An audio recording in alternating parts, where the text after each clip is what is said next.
ఉన్న బంగారాన్ని విడిపించి ఆ రోజు ఆన్లైన్ రేటుకే మేము కొంటాం. Sharma gold company.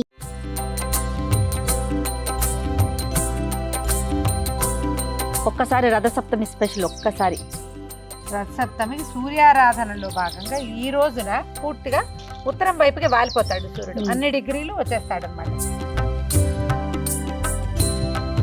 కానీ చూడండి, ఎప్పుడు స్టూడియోలో ఉండే కన్నా బయటకు వస్తే పక్షుల అరుపులు, కేకలు, కిలకిలా రావాలి. ఎంత బాగున్నాయో. చక్కగా దీన్ని అలంకరించుకోవటం ఈ రథాన్ని. ఇంకా పువ్వులు పెట్టి పువ్వులతోటి ఏం చేసినా చెయ్యొచ్చు.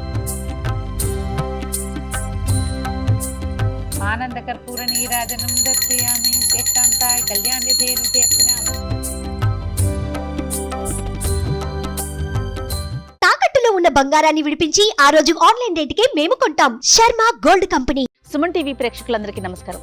ఈరోజు నేను రమ్మగారు రథసప్తమి స్పెషల్ పాయసన్నం మీ అందరికీ చేసి చూపిస్తున్నామండి. ఎప్పుడు మనం వీడియోల రూపంలో రథసప్తమికి ఎలా ఉండాలి, ఏం చేయాలి, పూజా విధానం ఇవన్నీ మాట్లాడుకుంటూ ఉంటాం కదా. ముఖ్యంగా పాయసన్నం అది డైరెక్ట్గా చేసి చూపిస్తున్నా. నమస్తే రమ్మగారు.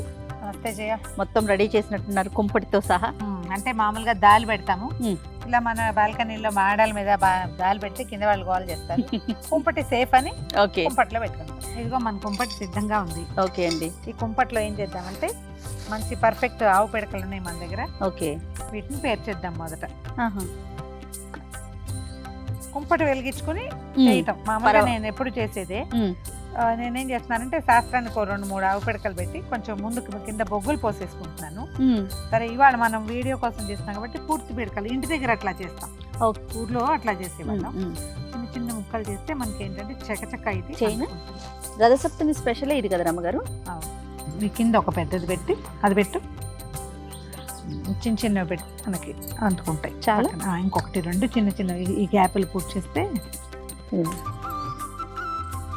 కొంచెం కర్పూరం పెట్టి వెలిగించుకోవచ్చు. మామూలుగా ఇది వరకు దేవుడి ఇది కాకుండా, పాయసం కాకుండా మనం ఇంకేదైనా చేయదలుచుకున్నాం అనుకో, ఏ పాలు కాచుకుంటాము దానికి కింద నుంచి కొబ్బరి పీచు గానీ, ఇక్కడ ఒక గ్యాప్ ఉంటుంది కుంపటికి ఇది. అవునవును.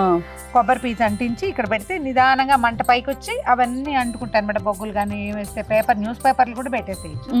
మనం ఇది దేవుడి వ్యవహారం చేయబోతున్నాం కాబట్టి కొంచెం కర్పూరాన్ని అటు ఇటు 4 బిళ్ళలు సర్దేసి ఇక్కడ 2-3 బిళ్ళలు వేసుకోవటం. తర్వాత ఏం చేయాలంటే ఇంక చాలు. ఇది అంటుకోవటానికి వీలుగా ఒక చిన్న గూడు లాంటిది కట్టాలన్నమాట. కట్టేస్తే మనకి గాలికి అవునవును అంటుకోవాలి కదా. కుంపటి రాసుకునే లోపల మనం కొంచెం ముగ్గేసుకుని చిక్కుడుకాయలు రథం చేసుకుని కుంపటి కాగా ఇది టైం తీసుకుంటుందండి. ఇది అంటుకోవాలి, మనకి పాయసం ఉడకాలి. పనులు ఉన్నాయి కదా, ఈ లోపల మనం మిగిలిన పనులు చేసుకోవచ్చు. అలాగే రమ్మగారు.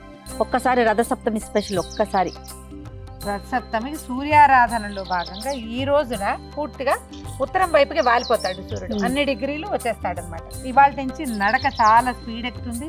ఇప్పటికే మనకి ఎండ వచ్చేసింది. అవును, ఇంకా బాగా ఎండలు విరిగిపోతాయి. ఇంకొకటి 2 కర్పూరం ఏమన్నా ఇక్కడ వేసింది పక్కన కూడా అనుకుంటుంది. మనకి చక్కచక్క కావాలిగా. ఒకటో 2 పైన గాలి కదా, గబా గబా గబా అవును. చాలు. చాలా. కానీ చూడండి, ఎప్పుడు స్టూడియోలో ఉండే కన్నా బయటకు వస్తే పక్షుల అరుపులు, కేకలు, కిలకిలా రావాలి. ఎంత బాగున్నాయో. మొత్తం పోయి అంటుకుని చూసారా జయ? అవును రమ్మగారు. ఇదిగో ఒక ఇత్తడి గిన్నె పెడదాం. ఇందులో ఈ గిన్నెని కడిగి పెట్టుకోండి. తడి గిన్నె ఉండాలి. పాలు పోసేద్దాం. ఒక 1/2 లీటర్ పాలు చేయ. ఓకే అండి. రమ్మగారు పాలు పోసి పెట్టాము. ఈ పాలు పొంగు రానివ్వాలి. ఈ లోపల మనం ఏం చేద్దామంటే చిక్కుడుకాయలు రథం చేసుకోవటము. బియ్యానికి ఇందులో 3 గుప్పెళ్ళు బియ్యం వేస్తాం. 1/2 లీటర్కి 3 గుప్పెళ్ళ లెక్క సరిపోతుందండి. అంతే. దానికి కొంచెం నెయ్యి రాసి పక్కన పెట్టుకోవాలి. 3 లెక్క ఏంటి రమ్మగారు? అట్లా ఏమన్నా ఉందా? ఏదైనా శాస్త్రానికి 3 చేస్తామండి. దానికి నెయ్యి రాసేసి పక్కన పెట్టుకుంటే ఇది పొంగు వచ్చేటప్పుడు మనం వేసేస్తాం. అంతే. పొంగి పొర్లి కుంపట్లో పడిపోకర్లా, పైకి వచ్చినప్పుడు వేసేస్తే సరిపోతుంది. మరి మనం రథం చేసేసుకుందామండి రమ్మగారు. ఈ పాలు పొంగేటప్పుడే సూర్యనారాయణమూర్తి తండ్రి, నీ దయ వల్ల మా జీవితం, మా ఇల్లు, వాకిలి, మా రాష్ట్రం, దేశం అన్ని కూడా పాలు పొంగినట్టు సిరులు పొంగాలి. అంతే. ఎంతో బాగుండాలి అందరికి. ఓ దండం పెట్టుకోవటం. సూర్యుడు చక్కగా కనపడుతున్నాడు చూడు మనం. అవునండి, అవును. ఓపెన్ ఎయిర్ చేయటం మంచి సరదాగా ఉంటుంది. బాగుంది. కొంచెం టఫ్ గా ఉంటుంది. నిదానంగా పొంగుతుంది. ఇంత గాలి లేకపోతే ఈ పాటికి అయిపోయింది. ఇక్కడ గాలి ఎక్కువ అయ్యేసరికి స్టవ్ మీద అయితే మొత్తం ఇలా బళ్ళమని వచ్చేస్తుంది. కుంపటి నిదానంగా వస్తుంది కదా, తాపిగా లేదు, కొంచెం కొంచెం స్లో మోషన్ లో వస్తుంది, సినిమాటిక్ గా. వేసైనా వేసేయండి అమ్మగారు. ఒకటి మళ్ళా రెండో పొంగు రానిచ్చి రెండోది వేస్తాం. స్టవ్ మీద అయితే కుంపటి కాబట్టి అంత రాకపోవచ్చు, అందుకని వేసేస్తాం.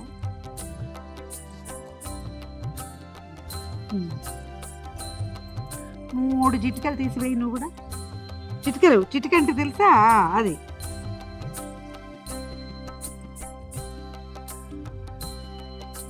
దీని మీద మూత పెట్టి తాపీగా నిదానంగా ఉడకనిద్దాము. ఈ లోపల మనం పూజ ఏర్పాటు చేసుకుంటాం. అలానే రమ్మగారు. బియ్యం అన్నం ఉడికిపోయింది అనిపిస్తుందా? అవునండి, దగ్గరకు వచ్చేసింది కదా. మెట్టుకు ఉడికిపోయినాక ఏమైనా చూడు, మన మామూలు పరమాన్నానికి బాగా చిమడు ఉడికిపోతుంది అన్నం. అవును చూడండి. రథసప్తమి పాయసం మాత్రం ఒక రవ్వ బిరుసు ఉంటుంది. పూర్తి పాలతోటి ఉడికే అన్నము టైం పడుతుంది. అవును, కొంచెం తడి ఉండగానే బెల్లం వేసేద్దాము. 3 గుప్పెళ్ళు అన్నం వేసాం, బియ్యం వేసాం కదా. అవును, 3-4 గుప్పెళ్ళు అయినా వేసుకోవాలి బెల్లం. అవును, కొంచెం ఎక్కువ వేయాలి కదా. వేసేస్తాం. వేసేయండి. మామూలుగా మనం కరగబెట్టి వేసుకుంటున్నాం. కొంచెం మంచి బెల్లం చూసుకుని వేసుకుంటే ఇది విరిగిపోకుండా ఉంటుంది. అవును, ఒక్కసారి పైకి కిందకి కలిపేసి 4 నిమిషాల పాటు ఉండనిస్తే అదే నిదానంగా కలిసిపోతుంది. పాయసం పూర్తిగా పక్కన నెయ్యి ఉంది చూడు, కొంచెం అందుకు కొద్దిగా నెయ్యి వేద్దాం చేయ. ఇందులో మనం ఏలక పొళ్ళు అవేమి వేయం కదా, నెయ్యే పొయ్యి మీద ఉండగా వేయటం, మళ్ళీ దింపాక మళ్ళీ ఒక నెయ్యి చొక్కేసి చూపించాం. ఈ లోపల మనం చిక్కుడుకాయలు రథం చేసుకుందామా. అట్లానేనండి. 7 గుర్రాలు సూర్యుడికి, అందుకని 7 చిక్కుడుకాయలు సమాన సైజులో 2 మొదట పుల్లలు మనకి కావాలి. మనకి 4 కావాలి రథం కోసం అండి. ఇవి పూచిక పుల్లలు చేయ, టూత్పిక్స్ తోటి కూడా చేసుకోవచ్చు. అవి ఈవెన్ సైజులో కూడా ఉంటాయి. గుచ్చటం కాయలు. ఇప్పుడు వీటి కూడా ఇది ఎటు పెట్టామో దీన్ని కూడా అట్టే పెట్టుకోవాలన్నమాట. గింజలోకి గుచ్చితే గట్టిగా ఉంటాయి. అవును, కండలో కాకుండా. ఇది రథం అంటే రథం షేప్ లో ఏం చెయ్యం. శాస్త్రానికి ఈ చిక్కుడుకాయల రథాన్ని చేస్తాం అన్నమాట. 7కి లెక్క ఏంటి రమ్మగారు? 7 గుర్రాలు, ఆయన గుర్రాలని. సప్తాశ్వరథమారూఢం ప్రచండం కశ్యపాత్మజం అని చెప్తారు. ఇగో ఇలాగే దీని మీద నుంచి ఇటు 2 పుల్లలు వచ్చి ఇలా నిల్చుంటుంది. రథం లాగానే ఇంచుమించుగా అదే షేప్ లో వస్తుంది. మనకు ఉంచోటం కోసమే, ఊరికే శాస్త్రానికి చేసేది కానీ అంతకంటే పెద్ద విశేషమైన వ్యవహారం ఏమి ఉండదు ఇందులో. కాయ గట్టిగా ఉంటే ఈజీగా దిగిపోతుంది. లేకపోతే కొంచెం సదా పుల్లల్లో కొంచెం సరిగ్గా అడ్జస్ట్ చేసుకోవాలి. ఈ మూడింటిని ఇలా రథం గోపురం లాగా వస్తుంది. అదే అంతే. ఇంకా ఇందులో ఏవో పరమాద్భుతాలు ఏమీ ఉండవు. అద్భుతంగా చేసే ప్రక్రియ ఇది ప్రక్రియ కాదు. రెండోది ఏంటంటే ఇది ఒక విధానం ప్రకారం మనం ఆయన్ని ఇక్కడ కూర్చోబెట్టాం. ఈ కింద ఏదైనా ఎత్తుగా పెట్టుకుంటే కరెక్ట్ గా కూర్చుంటుంది అన్నమాట. మన దగ్గర సూర్య ప్రతిమ ఏదైనా ఉంటే పెట్టుకుంటాం చేయ. చాలా సాధారణంగా ఎవరి దగ్గర సూర్యుడి ప్రతిమలు అవి ఉండవు. అవును, మనం ఈ చిక్కుడుకాయల రథమే, నీకు చేత వచ్చినా చేత రాకపోయినా ఎలా ఉన్నా సరే ఇదే మన రథం అంతే. దీని మీదకే మనము ఇప్పుడు ఇక్కడే ఉన్నాడు కదా, మన వెనకాలే సూర్యుడు ఉన్నాడు. ఆ వెనకాలన్న సూర్యనారాయణ మూర్తిని ఈ చిక్కుడుకాయల రథం మీదకి ఆహ్వానిస్తాం. ఇక్కడికి రానైనా అని చెప్పి చక్కగా దీన్ని అలంకరించుకోవటం ఈ రథాన్ని. ఇంకా పువ్వులు పెట్టి పువ్వులతోటి ఏం చేసినా చెయ్యొచ్చు. మనం బ్యూటిఫికేషన్ కోసం చేయట్లేదు, జస్ట్ విధానం చెప్పుకుంటున్నాం అంతే. మనం ఏదైనా అలంకారాలు చేసి అలా వీడియోలు తీసేటప్పుడు మనం ఏటా చేసినా చేయకపోయినా బోల్డ్ అని వేషాలు వేస్తాం. అవేం వేయట్లేదు ఇప్పుడు. ఒక చిన్న పసుపు వినాయకుడిని కనుక చేసి పెట్టుకుంటే, అంటే ఏది ప్రతిమా విశేషం లేదని మనకు ఇది లేకుండా పసుపు తోటి ఒక చిన్న వినాయకుడిని చేసుకుంటే, గౌరీదేవిని కానీ చేస్తే సరిపోతుంది. మన దగ్గర ఈ అరసవెల్లి సూర్యనారాయణ మూర్తిది ఏదైనా ప్రతిమ విశేషం అలా ఉన్నాయనుకో అవి కూడా అవి పెట్టుకోవచ్చు. తర్వాత ఈ కోణార్క సూర్యుడు అలా ఉంటాడు మన దగ్గర, కొంతమంది ఇళ్లలో ఉంటాడు కదా. అవునండి. అప్పుడు కూడా పెట్టుకోవచ్చు.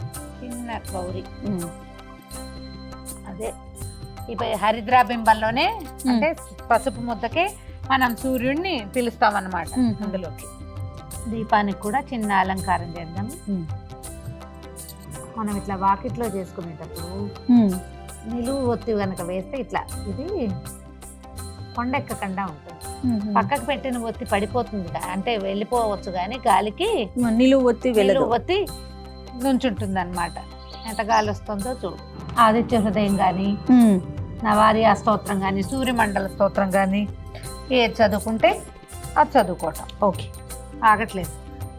ఆగట్లేదయ్యా. ఇదో దీపారాధనకు ఒక పువ్వు, సూర్యుడికి కొన్ని పుష్పాలు,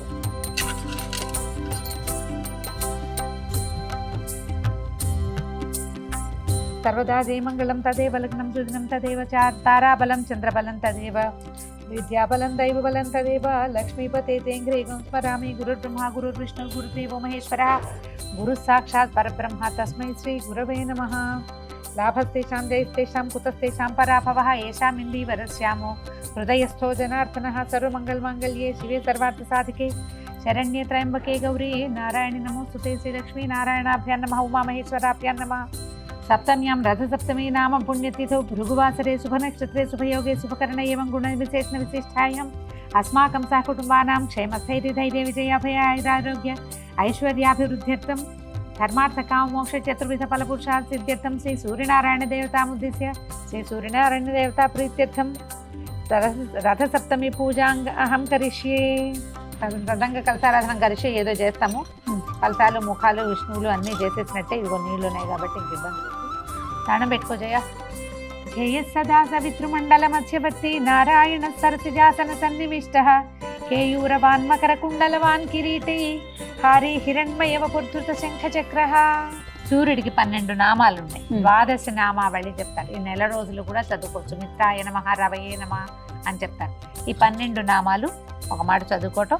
తర్వాత ఇప్పుడు మనం పాయసం పక్క దగ్గర పెట్టుకున్నాం కదా. అవునండి. దీన్ని మనకి చిక్కుడాకులు కనుక దొరికితే ఒక పళ్ళెంలో చిక్కుడాకులు పరిచి అందులో పెట్టుకోవటమా? అందులో పెట్టి నివేదన చేసేస్తాం అన్నమాట. ఈ సీజన్ వచ్చేసరికల్లా చిక్కుడాకులు ఒక రకంగా అవుతాయి జబ్బుగా. అవును రమ్మగారు, ఎక్కడ చూసినా ఇలానే కనిపిస్తా ఉన్నాయండి. 5 ఆకుల్లో పెడతాం జయ, 7 ఆకుల్లో పెట్టుకుంటాము అట్లా అన్నమాట.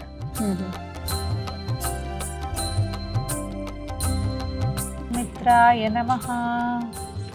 ఈ నామాలు చదువుకుంటే మంచిది జయ. ఓం రవయే నమః,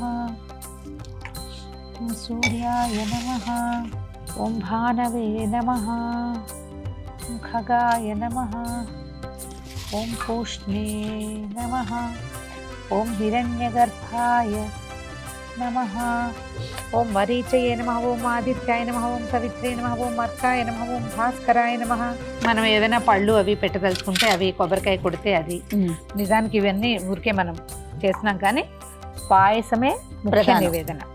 ఓం భూర్భువస్సువరేణ్యం భర్గో దేవస్య ధియో యో నః ప్రచోదయాత్ తాపో జ్యోతిరసమృతం బ్రహ్మ భూర్భువస్సువరం తత్వం తత్వేన పరిచించామి అమృతమస్తు అమృతోపస్తరణమసి. ఓం ప్రాణాయ స్వాహ, ఓం ఉపానాయ స్వాహ, ఓం యానాయ స్వాహ, ఓం ఉదానాయ స్వాహ, సమానాయ స్వాహ. భాస్కరాయ నమః. తాంబూలం సమర్పయామి. ఓం ఆదిత్యాయ నమః. ఆనందకర్పూర నీరాజనం దర్శయామి. శ్రేష్టాంతాయ కళ్యాణితే నిత్యర్చినామ శ్రీ వెంకట నివాసాయ శ్రీనివాసాయ మంగళం మంగళాశాసన పదై మదాసాది పురోగమై సర్వైశ్చ పూర్వైరాచార్యై సత్కృతాయ మంగళం. రథసప్తమి పూజా విధానం అంటే ఏదో విశేషంగా చేయాలనుకోవద్దు.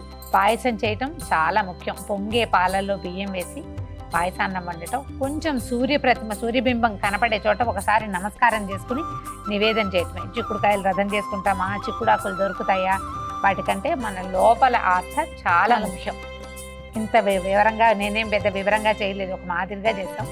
ఇంత మాత్రం చేసినా సరే మనకి లోపల ఉండటం, పగలు భోజనం చేసి సాయంకాలం ఉపవాసం చేయటమే దీని లక్షణం అన్నమాట. ఇదిగో మన చిక్కుడాకుల్లో ప్రసాదం తిని చూడు.